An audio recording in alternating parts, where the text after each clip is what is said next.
like, oh, okay, boys, whatever you say, and they took it back. So maybe the town name comes from that legend. But more likely, what it really means is take a pause. The thing is, during the time of the Maritime Republics, this was not one of the biggest port towns out there.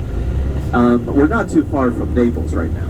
So this wasn't a big place to stay for a while. It was just where you stop to take a pause, to go off on land for a while, stretch your legs, get a drink, maybe have a meal, and then continue on.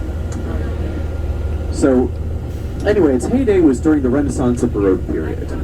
But then, after the unification of Italy in the late 1800s, well, trade routes were reworked, and this area kind of fell out of favor. So it shrank back down to being a relatively unknown fishing village.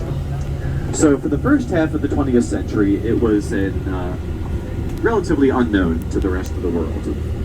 But then that changed in 1953. I've got a passage here I'm going to read to you guys. One second.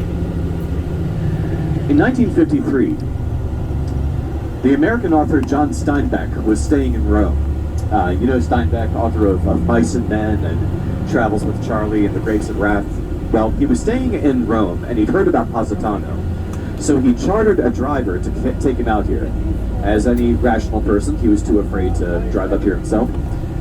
And he was really impressed with Positano and wrote an article about it for Harper's Bazaar magazine.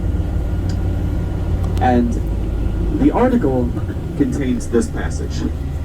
Positano bites deep. It is a dream place that isn't quite real while you are there and becomes beckoningly real after you're gone.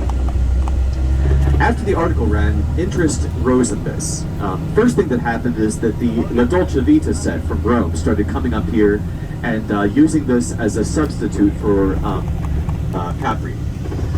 So after that, a few of the American actors and actresses that were staying in Rome, like Elizabeth Taylor, started coming up here, and it became a pretty luxurious getaway spot. Where it really took off was in the last 15 years. You see, after the advent of social media and Instagram, influencers and wannabe models and travel bloggers started coming up here, making the place internet famous.